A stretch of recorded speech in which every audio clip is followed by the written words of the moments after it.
Welcome to Inner Warrior, a mental health podcast. Whatever brought you here today, I'm glad you're here. I'm truly glad you're here. Whether you search for the podcast because you're struggling, because someone you love is struggling, or because you're simply trying to better understand mental health, thank you for spending this time with me. You belong here. This podcast isn't about pretending life is perfect. It isn't about toxic positivity. It isn't even about people telling you to just think positive. This is a place for honest conversations about anxiety, depression, trauma, healing, recovery, and all the invisible battles that so many people fight every single day. Today's episode is called What It Means to Be a Mental Health Warrior. But before you decide whether that title describes you, I want to tell you something. For a long time, I would have never called myself one. I wouldn't even thought that I was one because of all the struggles that I had gone through. But before we go further, I'd like to invite you to do something with me. It's not complicated. It's nothing uncomfortable. And if you're driving, just, keep your eyes on the road. But wherever you are, take one slow breath with me. I want you to inhale, and then I want you to exhale. That's it. No special techniques, no exercise, no pressure. Just the moment I'd want you to arrive here. Because this conversation deserves more than background noise. It deserves our attention. One thing I want you to know from the beginning, though, this podcast, it isn't therapy. It isn't meant to replace seeing a mental health professional. Instead, think of it as two people sitting down over a cup of coffee, having the kind of conversation we don't have nearly often enough. We'll talk about the science. Yeah, we'll talk about the psychology. But most importantly, we'll talk about what it's actually like to live through these experiences. Because there's a difference between reading about anxiety and sitting in a parking lot trying to convince yourself you can walk into a grocery store. There's a difference between understanding depression and trying to explain to someone why getting out of bed felt like climbing a mountain. Those are the conversations we're going to have. Honesty, without judgment and without shame. But one more thing before we continue. I want to tell you why I decided to call this podcast Inner Warrior. When most people hear the word warrior, they picture someone fighting an enemy they can see. Or they see this broad brute who's covered in armor and has a shield, has a sword.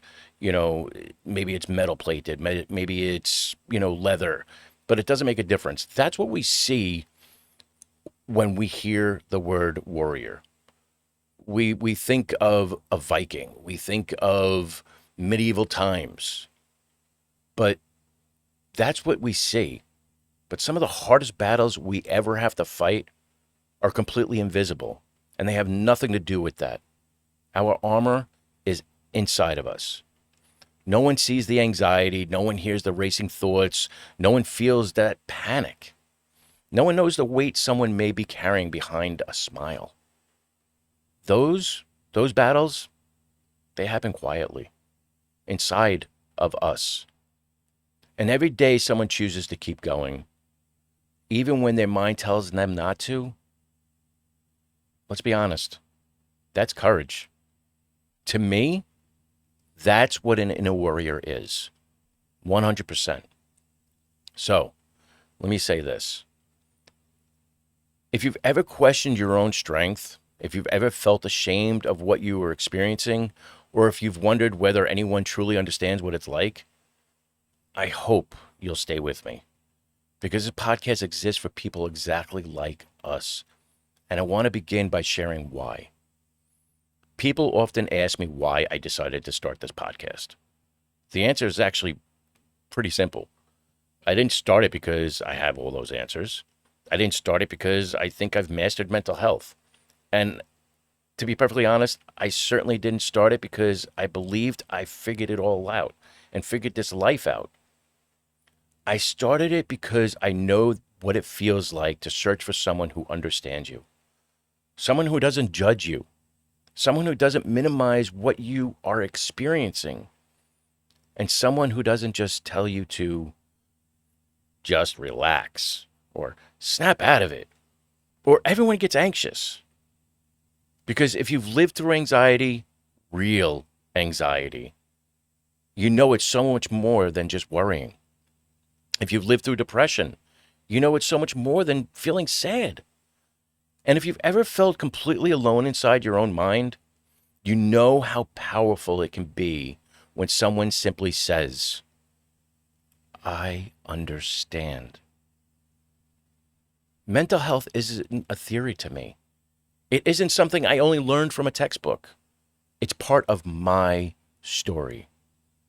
For years, anxiety made decisions for me before I ever had a chance to make them myself.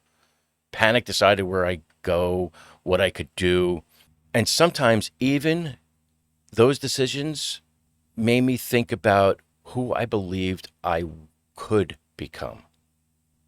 There were seasons of my life where my world became smaller. Not because I wanted it to, because, let's face it, fear quietly kept drawing those boundaries. And if you've ever lived through something like that, you know how exhausting it be. It's not dramatic, it's not loud, just exhausting. And let's be honest, that kind of exhaustion people can't always see. The kind that you carry behind a smile. That's one of the reasons this podcast matters so much to me. Mental health struggles are often invisible. People see us going to work, laughing, posting pictures online, but they don't always see the panic attack that happened in the car before we walked inside. They don't see the tears after everyone else has gone to bed. They don't hear the conversations we have with ourselves when we're trying to make it through another day. Those moments are real, even if no one else ever sees them. And they're worth talking about, in my opinion. Because silence has a way of making us believe we're the only ones struggling. The truth of it is, we're not. There are millions of people that wake up every day fighting battles no one else knows about. Some are fighting anxiety, some are fighting depression, they're grieving, they're recovering from a trauma, or simply trying to make it through today. Different battles, the same courage. That's why this podcast exists, not to tell you what to think, not to pretend healing is easy, to offer quick fixes. This podcast exists to remind you that your experience is real, your story matters, and that no matter where you are in your journey, you don't have to walk it alone. Because if there's one thing I've learned, it's this. Healing begins the moment we stop believing that we have to hide. And for me, that's where my story begins. I want to share something with you, not because my story is more important than yours, because it's not. It really isn't. But because the reason I understand how lonely mental health struggles can feel. I've been there. And for a long time, my life was being shaped by something most people couldn't see. The anxiety, panic, eventually even agoraphobia. If you've never experienced a panic attack, it can be difficult to explain. Because from the outside, it doesn't always look like something is happening. You look perfectly fine. You're standing there. You're not, unless you are visually shaking, you are not showing what is going on with anxiety because it's all internal. Someone might see a person just standing there in the parking lot or sitting quietly in a car and they think they're simply taking a moment. I know I know people have looked at me that way when I've gone into a grocery store and I stopped and I just stood there for a moment, whether or not I wanted to keep going, whether or not I felt comfortable enough or I could combat this anxiety or this possible panic attack that was coming to me. That's what they don't see. They don't see the storm that is happening underneath, that racing heart, the tightness in your chest, the thoughts moving faster than you can slow them down. The overwhelming feeling that something terrible is about to happen, even when you're completely safe. I remember sitting in my car one time before walking into places, and sometimes I would just sit there and simply take a minute. Sometimes I would sit there and take longer. I can remember going to a Walmart one time a few years back, and I literally sat there in my car, and I started getting that anticipatory anxiety, like, if I go in there, something bad's going to happen, and this is not going to be good. And I had turned my car off. I was about to get out, and then that fear, it just creeped in. What if you pass out? Is somebody going to help you? Is somebody going to just walk by you? These are the thoughts that went through my brain. And it was to a point where I just said, you know what? Forget it. I turned my car back on and I went back home. It was the only thing I could do because I was trying to convince myself that I could do something most people never have to think about. Walking into a grocery store, going to an appointment, running that simple errand to go to Walmart. Things that once felt ordinary had suddenly become mountains to me. Sometimes I made it inside. Sometimes, like I just explained, I started the car and drove back home. And I want to say something to anyone listening who has experienced that. Neither day made me weak. One day showed me courage. The other showed I was still fighting. But you know what? Both of those moments, or all of those moments, they counted. One of the hardest parts wasn't the anxiety itself. It was how invisible it was. People would see me standing there. They'd see me smile as a kind gesture to them. They'd see me say, I'm fine, because I would say it out loud. What they couldn't see was everything my mind was doing just to keep me standing there. That's something I've learned about mental health. The biggest battles are often the ones nobody else knows we're fighting. And to be honest, as time went on, my world became smaller. Not all at once. It happened gradually to the point where I almost didn't notice. First, it started out where I couldn't go to certain places, then certain distances, and then certain situations gave me anxiety, so I didn't do it. But I did it without realizing it. I had begun organizing my life around avoiding fear instead of pursuing life. As an example, I'd be going down a road and I'd come to a traffic light, and all of a sudden I would have this overwhelming feeling that something bad was going to happen, and I would get to a point where I literally would be pulling over to the side of the road, trying to do, your techniques as far as box breathing and this and that and the other, all the special things that they teach you in therapy. But the thing is that I turned around and I came back home and I couldn't do it. I tried a couple of days later. It was the same thing. So I started to avoid that because of the fear. That's what agoraphobia looked like for me.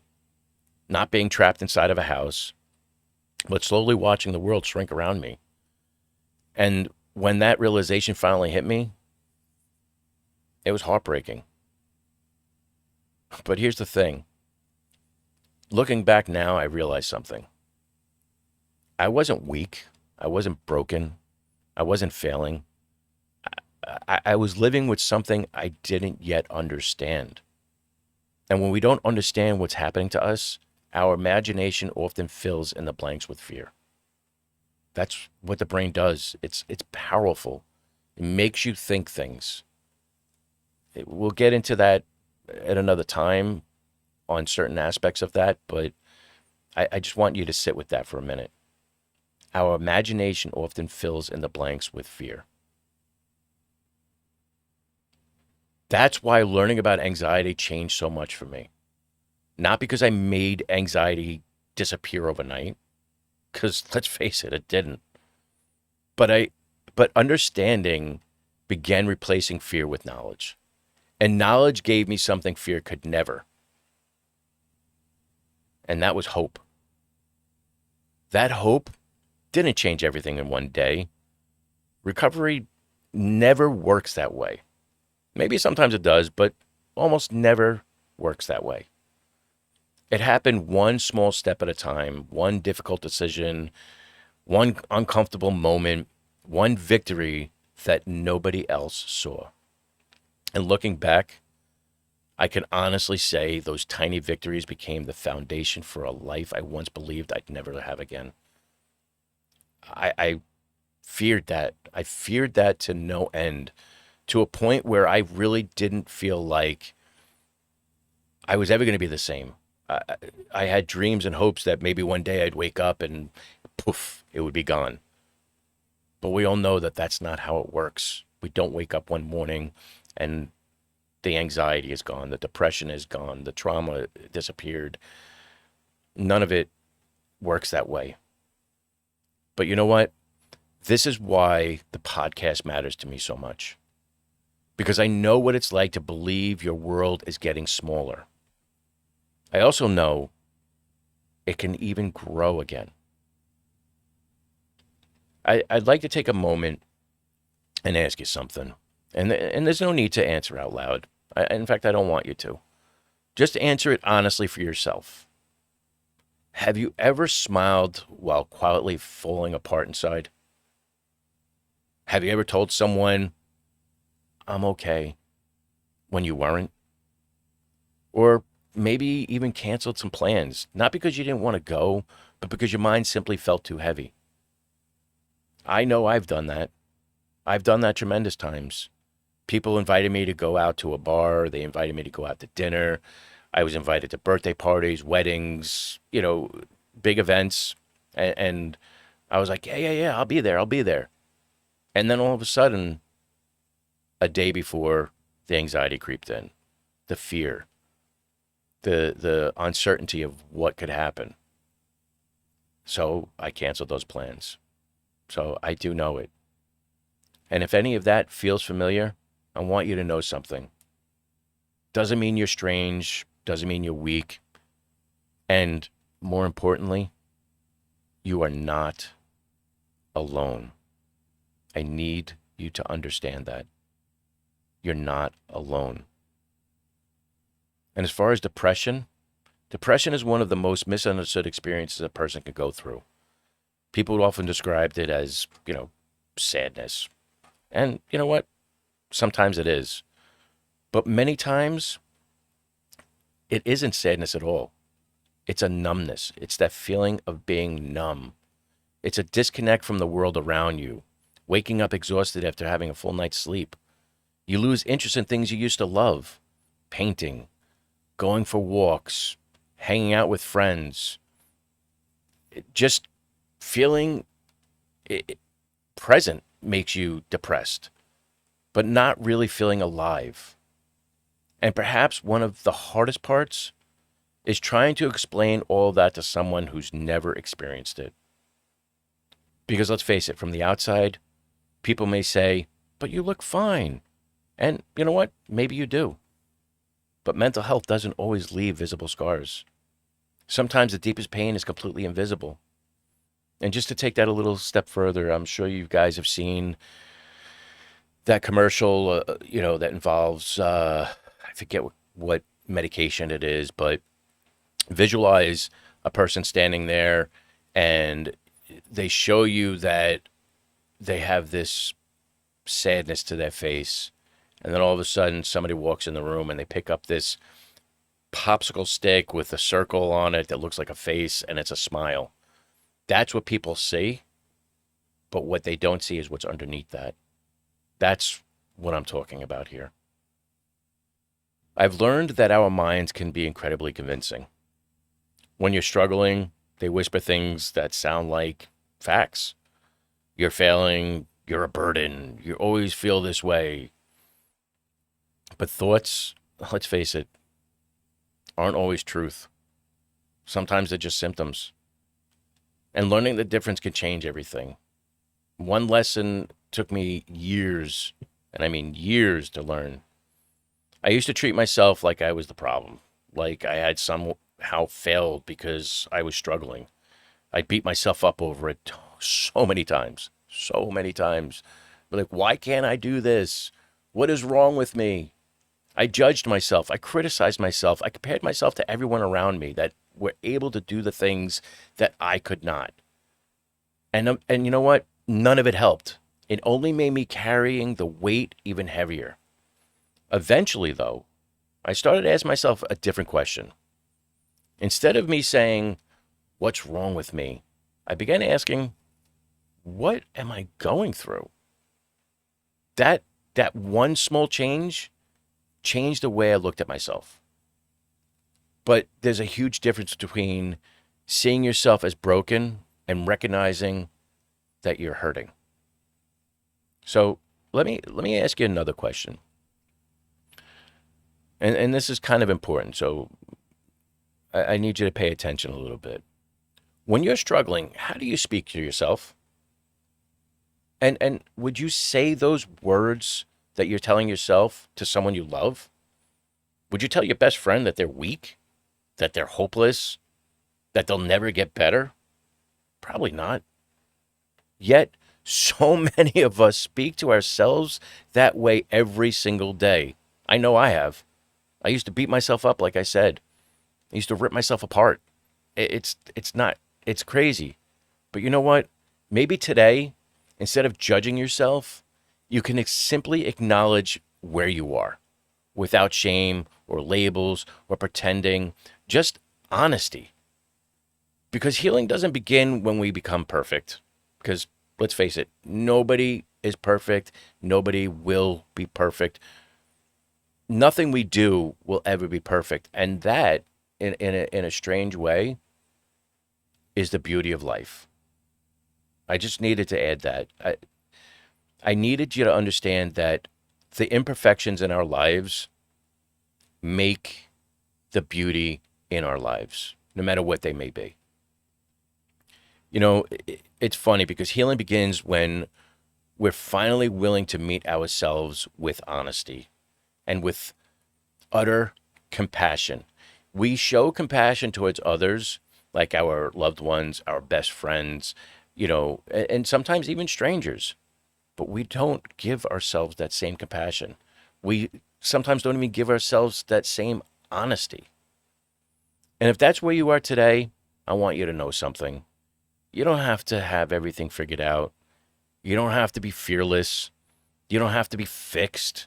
You only have to keep taking that next step, no matter how small it feels, because sometimes the bravest thing you could do all day is simply decide to keep going. Keep pushing yourself forward. There's something else I want to mention here. When people hear the word warrior, they often picture someone fearless, someone who never struggles, someone who never breaks, someone who always has the answers. But that's not the kind of warrior I'm talking about. To me, a mental health warrior isn't someone who never falls. A mental health warrior is someone who chooses to get back up again and again and again, not because it's easy, because it's worth trying. Being a mental health warrior doesn't mean you've conquered anxiety. It doesn't mean depression has disappeared. It doesn't mean you never have bad days. It means you refuse to let those things become the whole story of who you are. Because your diagnosis isn't your identity. That struggle isn't your identity. Your setbacks aren't your identity. They become chapters in your story, but they are not the title of your story. Sometimes being a mental health warrior means showing up for therapy even when you'd rather stay home. Sometimes it means taking medications without feeling ashamed, asking for help. It means admitting today is hard. It simply means getting out of bed. And on other days, being a warrior means giving yourself permission to rest. Because healing isn't measured by how busy you are. It's measured by whether you keep showing up for yourself. For a long time, I believed strength meant doing everything on my own, not asking for help, never letting anyone know I was struggling. I thought that the silence is what made me strong, keeping it back inside of me, not portraying it out into the world. But looking back, it just made me lonely. Real strength isn't pretending you don't need people. Real strength is having the courage to let someone walk beside you. Some cultures often teach us that resilience means pushing through no matter what. to never stop, never slow down, never let anyone see you struggle. But mental health has taught me something completely different. It's taught me about what it means to be resilient. Sometimes looks like crying. Sometimes resilience looks like making a therapy appointment or taking a day to recover. It looks like saying, I need help. None of those things make you weak. They make you human, because that's what we are. We're human. We make mistakes. We have things in our lives that we struggle with. It doesn't mean you are weak. You know, I'll never forget the first time I opened up to someone about my panic, and I expected them to judge me or to look at me with confusion, maybe even embarrassment because I was going through it. Instead, they smiled and quietly said to me too. Just 2 words, but those 2 words reminded me of something I'll never forget. So many people are carrying invisible battles, believing they're carrying them alone. They're not, and neither are you. So if you're wondering today whether you're strong enough, whether you're doing enough, or whether you'll ever find your way through whatever you're facing, let me tell you what I believe. You don't become a mental health warrior because life gets easier. You become one because even on the hardest days, you choose to not give up on yourself. You choose to keep pushing. You choose a different path to the redemption of your life. That choice made over and over again, that's what builds the warrior within. So before I get to wrapping up today, I don't want to leave you with a long list of things you should be doing. You probably heard enough of those already.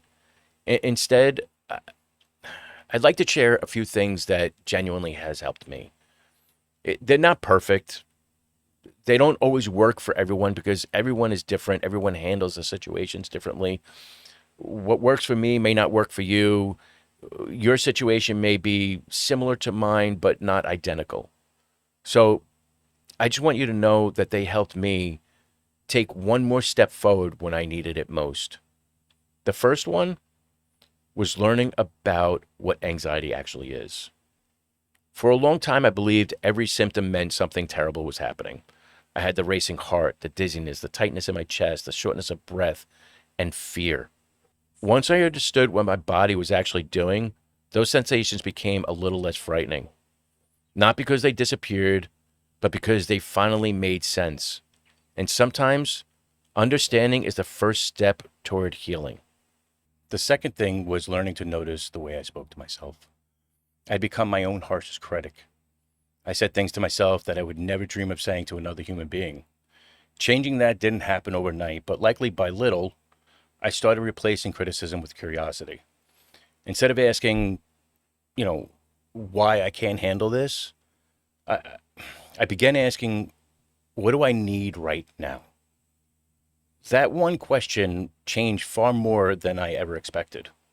Another thing that made an incredible difference was just having one safe person. Just one. Someone I could be honest with. Someone who didn't try to fix me, that simply listened. Sometimes healing doesn't begin with finding all the answers.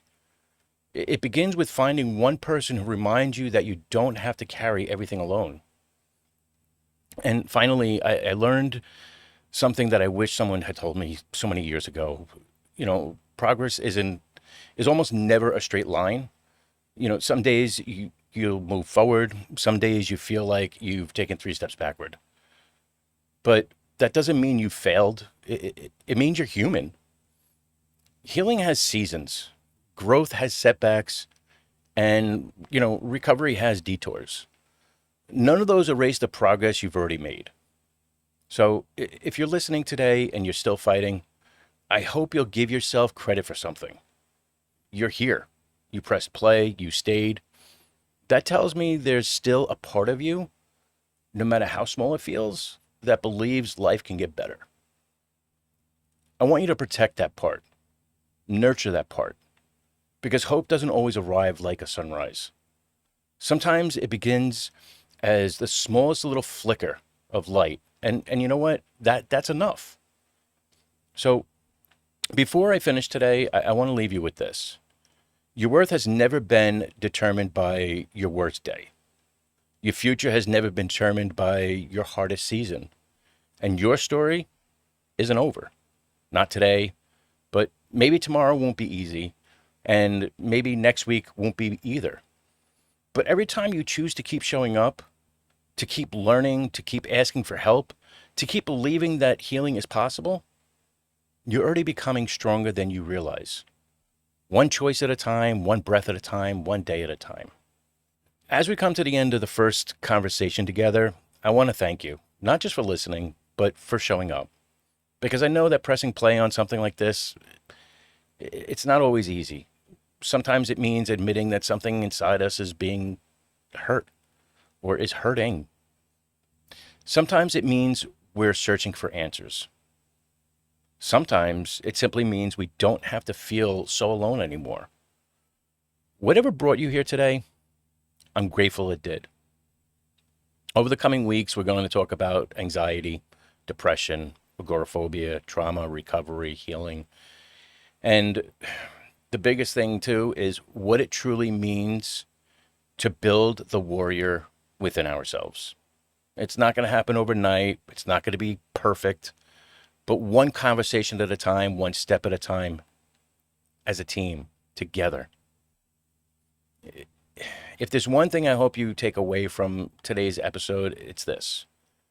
You're not weak because you're struggling. You are not broken because you're hurting. And you're not alone because you feel like no one understands. Someone does. I do. Because I've walked through the darkness too. And while our stories may not be identical, as I said earlier, everybody has, that has anxiety or depression. We all experience it in different ways. So that's why it's not identical. Because of the experiences that we go through on a regular basis, the sensations that we feel on a regular basis when we're dealing with that panic attack, when we're dealing with the anxiety, when we're dealing with depression or PTSD or any other mental health situation that you're dealing with. I know what it's like to wonder if life will ever feel different. I also know that healing is possible. It may not happen as quickly as we'd like. It may not even happen the way we expect. I know it didn't for me. But every single time you choose hope over giving up, every time you choose honesty over hiding, and every time you choose to believe that tomorrow is worth seeing, you're already taking another step forward, even if it doesn't feel like it yet. So where you are today, whether you're just beginning your journey, whether you're in the middle, or whether you're helping someone else through theirs, thank you for allowing me to walk beside you for a little while. It's an honor I don't take lightly. Until next time, please be patient with yourself, be kind to yourself, and remember, the strongest battles are often the ones no one else sees, but you don't have to fight them alone. This is only the beginning. Thank you for being here, and I'll see you in the next episode.